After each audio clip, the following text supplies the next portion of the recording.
Hey everyone.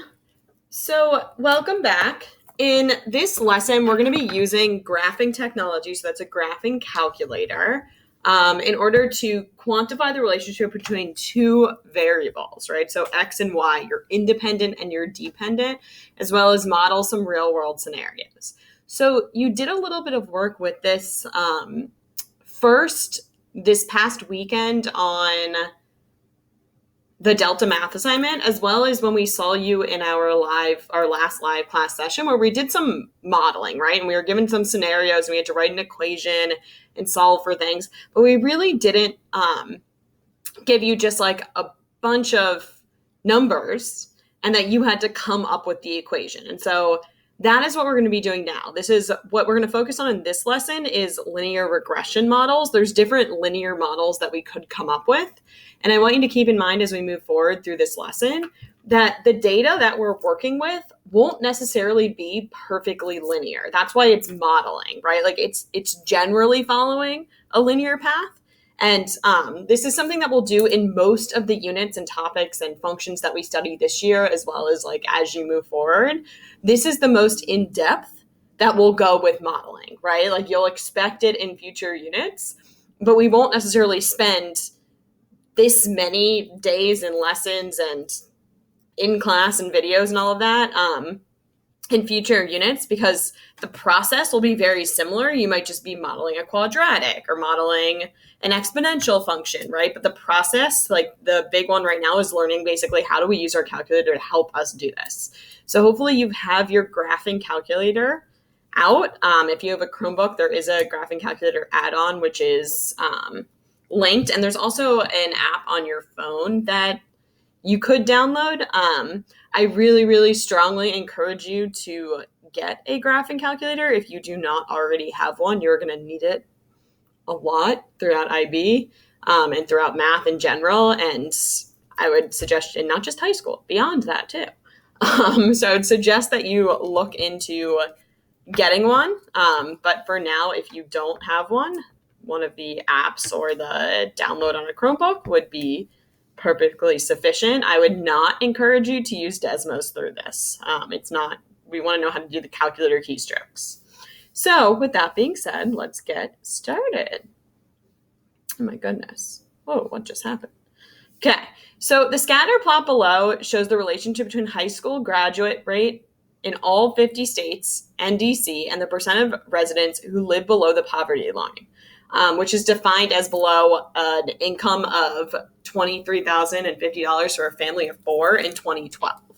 So as you can tell from this data, and I just wanted to talk about some data before we looked at how you generate this is not perfectly linear, right? But this data follows a linear trend, right? A negative linear trend. So you can see as the percent of high school grads go up, the poverty, the percent of families living in poverty or residents who are below the poverty line decreases. All right. So this follows a linear trend, but like we're not going to find a model of one single line. Like we're not going to be connecting all of these points. This is what's referred to as a scatter plot. So maybe you've heard of that. Maybe you've seen them before. Maybe you've worked with them.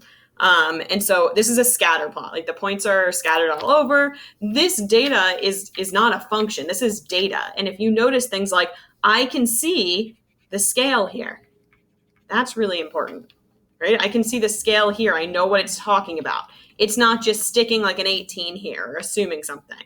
I also have my axes labeled. Right? This was something we talked about, so I wanted to really emphasize that these things are important. Like I can see a scale. I can see the axes. What else can I see? I was going to say something else, right? So in the way this is set up, the independent variable, right? We talked about defining variables, is the percent of high school grads, the grad percent rate. The dependent variable is the percent in poverty. Right? So just knowing like what the scatter plot means and all of these important features of it. So, oh my goodness. Oh my gosh, that's kind of annoying. I have to clear it each time. It's okay. Oh my goodness, why is it doing this to me? So correlation describes the strength of the linear association between two variables, right? So you can have a strong positive correlation, right? Like it is really close to being linear. You can have a strong negative correlation. You can have a weak positive correlation, or you can have a weak negative correlation. We don't spend too much time talking about this stuff while we're doing this topic or this unit, especially in AAF. Like you will get this stuff later on. We do this in pre-cal. Those of you that have intentions of taking AP Stat, which I strongly encourage, will learn about this more there as well. But you can tell like, oh, this has a negative correlation. Maybe you've heard like correlation doesn't mean causation. One doesn't necessarily cause the other. There could be outside factors that play into this. So that's important to know. So like this would have, I don't know, I would say that this has a moderate negative correlation, right? It's not super strong. There's some points that are like a little bit far off. But it's, I don't know that I would say it's weak. I would say it's like a moderate negative correlation. So what we're going to be doing soon, shortly in this lesson, is talking about a line of best fit. So you can see I've got 4 different lines here. And we want to know, like, what is the line of best fit? What is the line that most closely models this situation? And so there's 4 different lines here. And so we can tell, like, this one up here, C, is not really, it's not the line of best fit, right? It is not close to what we're talking about here. A isn't bad, right? Like you want it to go, it doesn't have to touch all of the points. You want to think about there might be outliers. There might be a piece of data that doesn't fit the data super well. The yellow one, not bad. It might be a little too steep. Like I personally think when I'm looking at this, A is the best model. I think C is a little bit too low. I'm sorry. Which one is this? I think B is a little bit too low. I think this one's not great. And so we'll be actually finding the line of best fit. Okay, and how you know what is the best fit line is talking about residuals, which again, like you will do more with this next year, but we want a line that has small residuals. And what residuals are, and I wouldn't worry about too much of this vocab, I just think it's important background knowledge for you to begin to understand, to really get what you're doing. So residuals are the leftovers from the model. So these right here are residuals. Like this would be a negative residual, right? Like if you're driving or there's an accident and it has like leftover traffic, it's residual traffic. Maybe you've heard that word.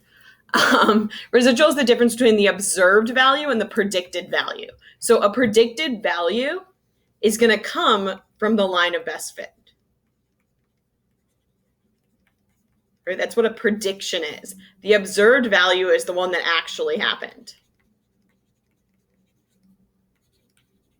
Right? As we saw, sometimes like the line of best fit might not touch any of the points, but it might most closely model that situation. And so we want the one that has the smallest residuals. Sometimes this is the least squares model.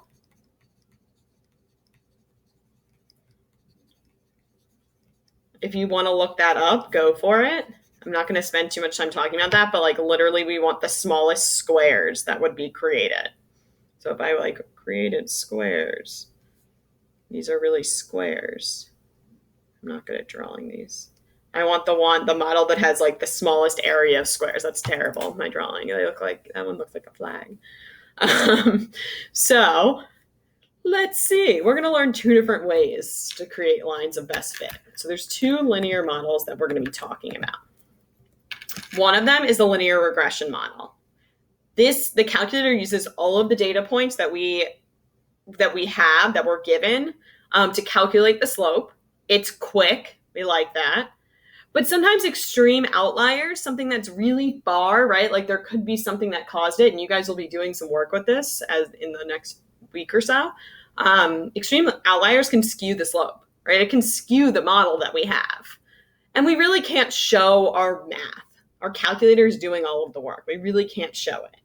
There's also something called the mean data line, which we are going to be doing together in class. IB likes this one. Do you know why? Because you can demonstrate math versus showing calculator keystrokes. So you can ignore extreme outliers here. We don't have to pay attention to them. But using 2 data points to generate a model for an infinite amount of points can be a little not as accurate, right? So we're going to focus in this lesson on the linear regression model. And then when we come back together in class next time, we're going to talk about the mean data line. And then you'll be able to look at both and not calculate the residuals, but think about the idea of residuals to really determine like which one is the best. Sometimes they end up being the same line, which is interesting. So let's see. So a biologist, here's the example that we're going to go through. So get your calculators ready. A biologist is studying the relationship between a tree's diameter and its height. So its diameter and its height. She records the following data for 7 different trees. Sorry, not a super interesting example right now. So let's start with this. Let's define the variables. So a biologist studies between the tree's diameter and its height. So the independent variable is going to be the diameter in inches. The dependent variable is going to be the height in feet, right? If I wanted to create a scatter plot, still important for us to do, right? I'm going to label diameter in inches and height in feet. I also would like to add my scale so you guys know what I'm talking about, because that should be really the expectation that you're operating under. So I'm going to look at, okay, the diameter inches, I've got to go from 2 to 8. I can do that. I can count by 2s, right? I can say 2, you know what? Oh my gosh. Why does it do that? I'll go this way. I'll say this is 8, this is 4, this is 2, and this is 6, right? And then here I need to go from 8 to 29, right? So I basically want to go to 30. It's not going to be perfect. I should probably be scaling this a little bit better. But I'll go like this, and I'll count by 5s. So I'll say 5, 10, 15, 20, 25. There we go. Okay, so 2, 8. 2, 8. I'm going to label the point as I go. There's not too many, so I should be able to do this. This is a scatter plot, right? And maybe I would give this a title too, right? Tree height versus diameter. Let's see, 310. This will be 310. I'll show you how to do this in a calculator too. 4, 16. Oh, wow. 5, 17. It's like barely above it. Right, so I'm not just picking 2 and finding the slope. That's not what I'm doing. It's not perfectly linear. 6, I can't read that. Oh no. 22? 622?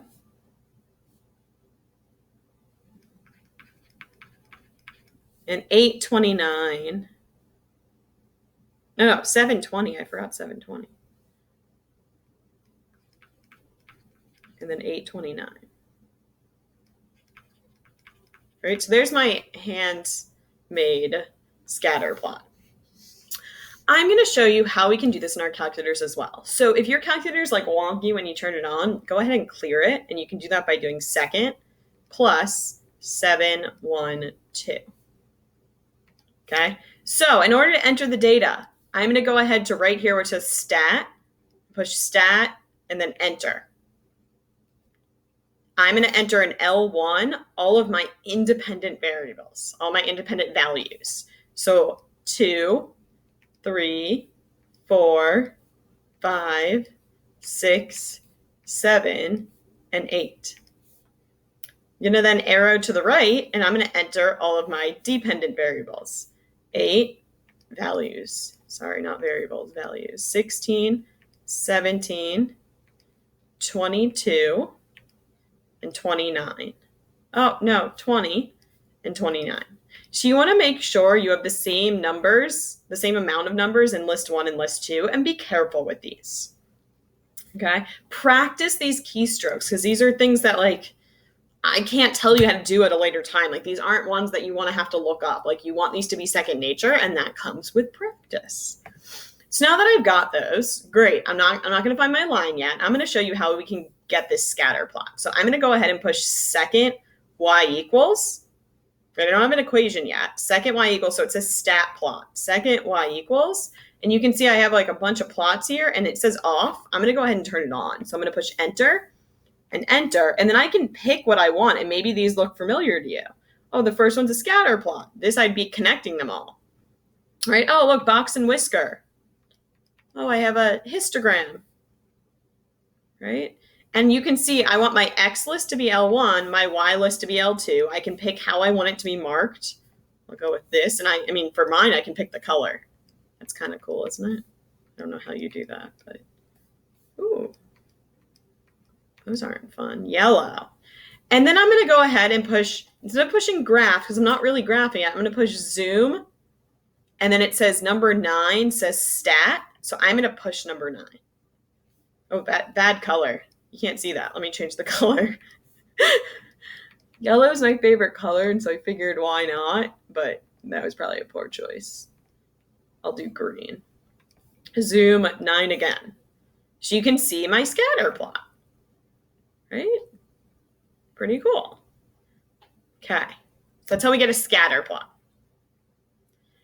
The next thing that I'm going to do is I'm going to generate a linear regression model. A possible line of best fit. I already have my data entered. And so what I'm going to do, if you remember, I went to stat, edit, and my data is there. Now I'm going to go back to stat. I'm going to go over to calc because I'm going to calculate something. And I'm going to calculate number 4, so as a linear regression. If you look below, you can see quadratic regression, cubic regression, quartic regression. There's another linear regression. We're not going to worry about that.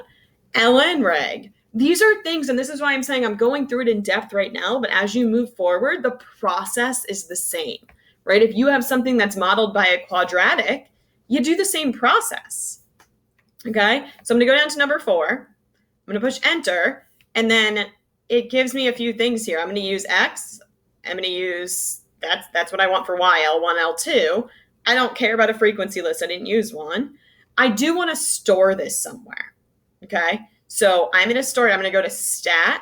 No, I'm not. I'm going to go to vars, y vars. So that var stands for variables, right? So I'm going to go to y vars function, and I want this to be stored in y1. Okay. And then enter, and I'm going to calculate it.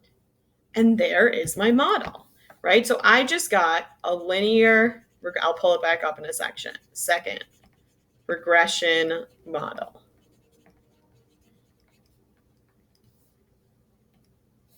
Okay, I'm going to use rounded values when I write it down, but when I calculate other values, I'm not going to. So I'm going to round this to 3.18 and 1.54. 3.18, y equals, it's an equation. I forgot what I just said. 3.14? No, I thought about pi. That's not what it is. 3.18. That's an easy fix. And then 1.54. Right? So this is my linear regression model, right? Maybe I want to sketch it. I'm not going to. I'm going to do that in the calculator. But check this out. When I push Y1, it's there. It's not my rounded value.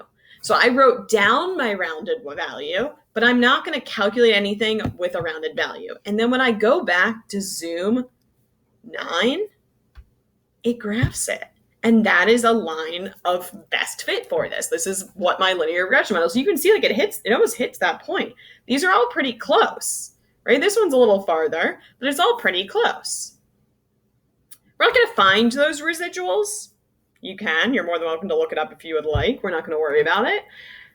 And now I have this. So I could ask you questions, or we could ask you questions. Oh my goodness, why does it do that? Isn't that frustrating? Like this. So I could say, right, so I found a model and I can say, predict the height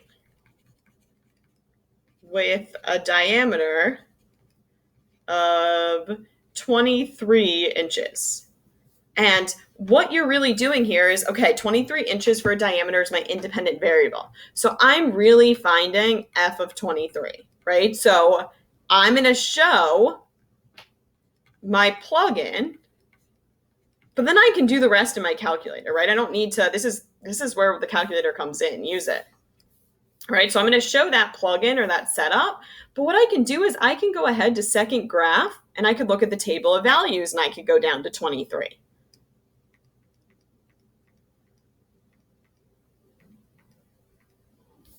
Oh, look, 74.64. That would be the height, approximate height. That's the predicted height. It's not it's a best fit, right? The other thing I can do is I'm on my graph. I can go to second trace value, and I'm giving you a lot of information here, so practice. This is why I wanted it in a video. And I could type in 23. Oh, what's my issue? Is it because of the scatter plot? Second trace value 23. Attempt to use a variable or function. I don't know. Okay, I should be able to do that. I don't know why it's not working. That's okay. Let's say I want to turn the scatter plot off. I can go, let's see if that's my issue. Let's try it now. Second trace value 23. No. Why won't it let me do that? Huh. I don't know. When X is second, because it has it in the table, right? X is 23. I don't know. If I really wanted to just plug it in, that would be fine as well, right? If you were asked a question like predict the diameter for a height of 72, you could set that up. And sorry, I'm going to go over here and say 72 equals 3.18x plus 1.54 and solve. And you need to remember at the end that you have to, and I'm going to write this over here, use units. Right? So if I'm saying, and maybe sometimes we like to summarize our final answer for a modeling problem because it's an application as a sentence and say, when the height of the tree is 72 feet, it is predicted that the diameter would be however many inches. Like you want to make sure that you're using units at the end and it's not just a number, right? Like it's 72 what? 72 Skittles, 72 bananas. Like what are we talking about? Inches, right? Or feet or whatever we're using there. Okay, there's a lot of information here, and this is why I thought it was so important to have this in a video so that you could go back to it and reference it and see, like, slow it down and go through the calculator keystrokes at your own pace. So these are the things that we want to make sure that we can do. Enter data into the list on your calculator, right? And this is where you can check yourself. Enter data into the calculator. So like L1, L2. So this is how you get to it. Stat, edit. If you want to clear out a list, we talked about how to clear a calculator. I'll write that up here. Second plus 712 clears the RAM, and that's good. That's what you want to do like before you go into an assessment or like when you're starting something new. So I would go to stat. If I just want to clear the table, I can highlight. So I went up to L2, push clear, and then push the arrow down and it disappears. Okay. Create a scatter plot on the calculator. So what did I do to get to that? Second y equals. Right, I went to second y equals, and then I can turn it on. I can toggle between on and off. So I'm going to now turn it on. I can pick what I want. I can change the color, what it looks like, and all of that.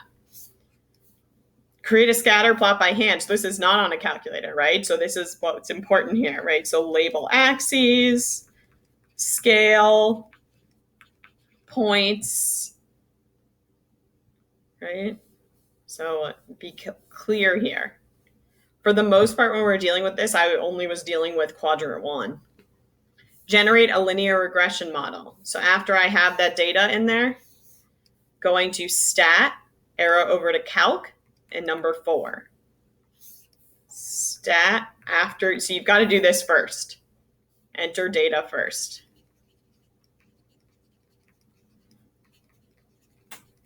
Stat, calc, and you go down to number 4, which is linreg. And it looks like ax plus b, y equals ax plus b. Store the linear regression model, right? That's important so that we're not using rounded values, like you're writing down a rounded value.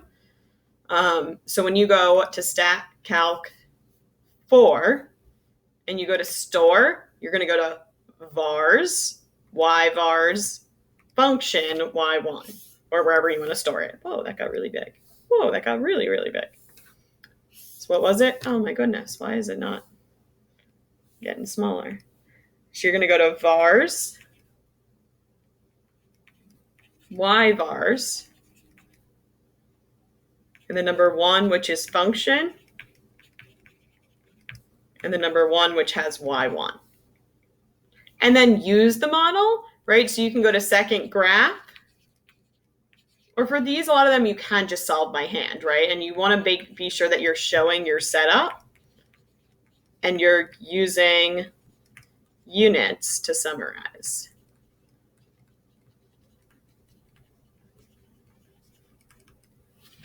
Right, so check that you know this stuff, right? Practice. You can make up your own data and try it. Even if it's not linear, you can still generate a linear regression. It's just not going to be great for the data, but that doesn't mean you can't practice it. Okay, so in this lesson, we really got I hope, a great introduction to using graphing technology. And I want to emphasize that like this was purposely done through a video lesson, because often when we do this in class, it is difficult to make sure that everyone understands it, because we all do move at different paces with this, right? And we all do need different practice. And to have the calculator keystrokes be second nature, you got to practice. Like pick up the calculator and just keep practicing it. So if you have this to go back to reference, I hope that that's helpful. So we focused on linear regression models in this. And if you remember, there's 2 different lines of best fit that we're going to be talking about. And so we will be reviewing this as well as learning about a mean data line. And if you recall like what IB likes more, it's the mean data line, but they are both extremely important and helpful. And they'll be ones that you are practicing over the next week or so when we see you. So hopefully you found this helpful and were able to follow along. Feel free to go back and review anything you may need to, and practice. We will see you guys next time.